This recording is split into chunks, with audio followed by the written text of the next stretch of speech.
Well, thank you, Adrian Piccoli, for that lovely introduction, and it's so great to be back in Griffith today. May I acknowledge my other parliamentary colleague here today, John Williams, the member for Murray-Darling, who does an amazing job for you all. Also Mayors Mike Neville and Terry Hogan, thank you so much for the invitation to be here today.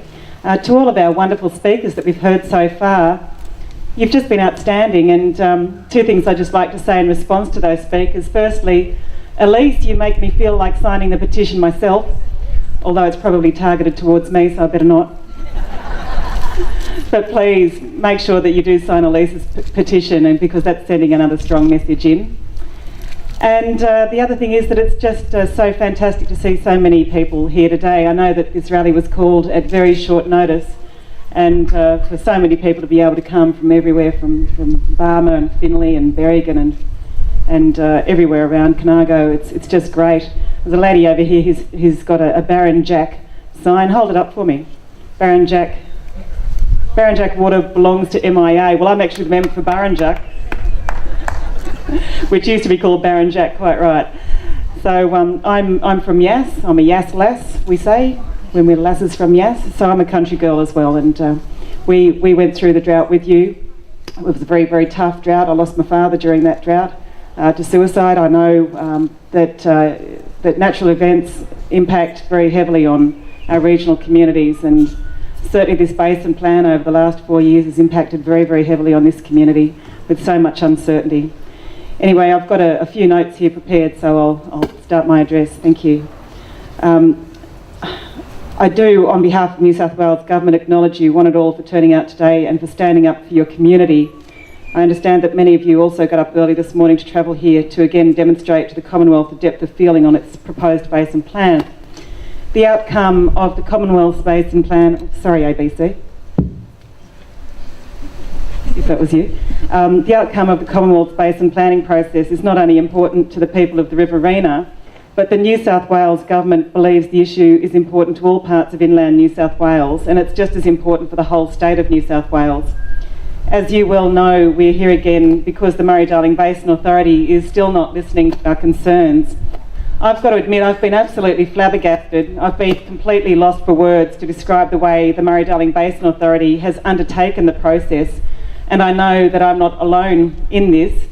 As you know only too well, following the near universal rejection of the original 2010 guide to the plan, we're now back here dealing with another version, the 2012 proposed plan. But the two plans aren't really that different. Both of these plans, at their heart, want huge volumes of water taken out of productive use for reasons that remain unproven and also unjust. Does the MDBA really think it knows what's best for rural communities? Are Mr Knowles and Mr Burke really working on the basis of sound science and local expert knowledge about how these river systems work? Or is there something else? Is this the work of a grasping green hand?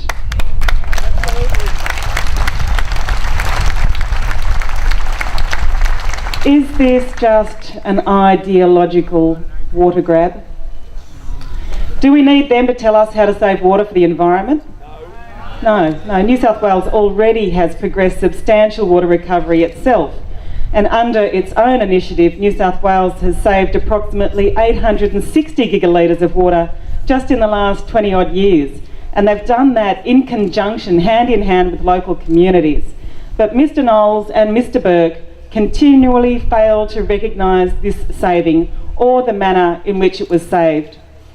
Water savings that have been gained by infrastructure or operational changes and done in true consultation with communities have built capacity in the towns and districts and enabled strong businesses and resilient environments. We all know that there's a better way than the Murray-Darling Basin Authority's proposed plan.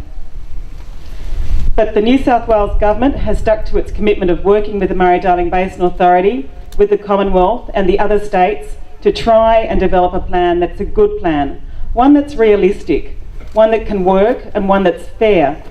And I do take this opportunity to thank you all sincerely for the time and the effort you've taken with all of your own submissions and all the information that you've provided to the New South Wales Government for our submission to the Murray-Darling Basin Authority. It was a very comprehensive submission. We travelled the state quite a few times, getting around to as many communities as we could to consult and just to make sure that the thoughts that you had in relation to the plan were reflected in our submission. But the Murray-Darling Basin Authority appears to be single-mindedly pushing ahead with its plan that suits no one. It's too light on real detail. It's going to cost an absolute fortune to implement, and it's got a very simplistic focus on the volume of water rather than on actual outcomes. So although the Commonwealth has finally come to the table with infrastructure funding first promised back in 2008, and it's indicated a willingness to pursue other means than just buying back water licences to bridge the gap, we still need many more changes to be convinced that the plan can work.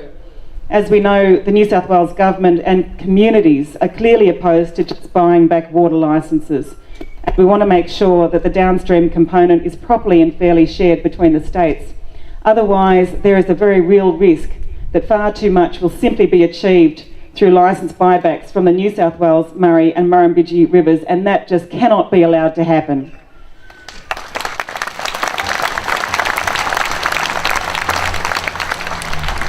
There's also been very little consideration given to the real socio-economic impacts of this proposed plan on Basin communities, and very little in the way of a real commitment from the Commonwealth that will assist with any sort of structural adjustment.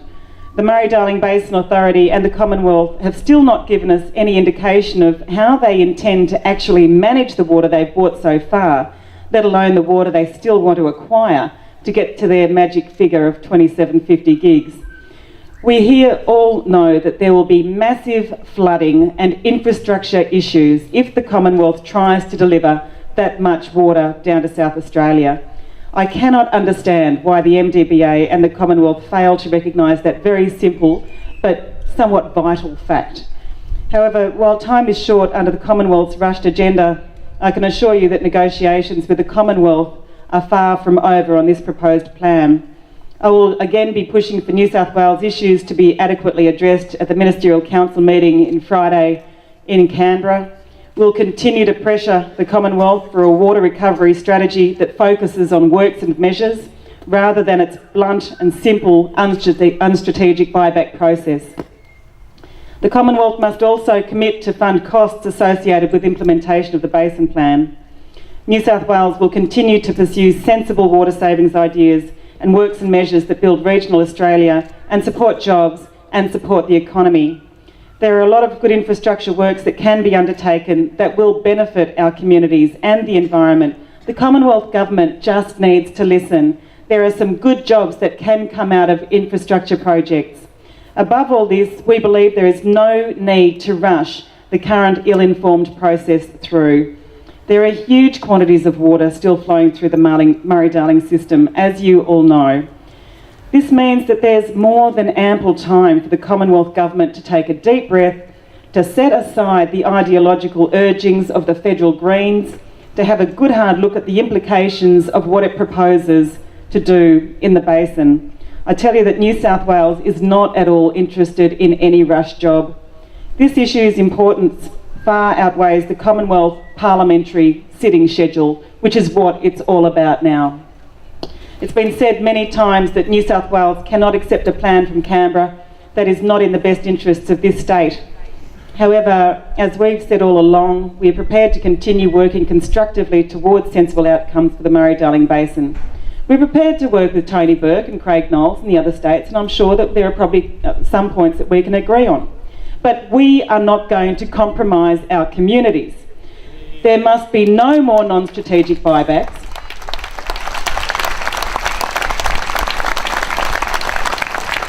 The New South Wales Government will not roll over on this. We will stand by you, and we won't be going down without a fight. And it may well be that the next rally that takes place on the front lawns of Parliament House in Canberra.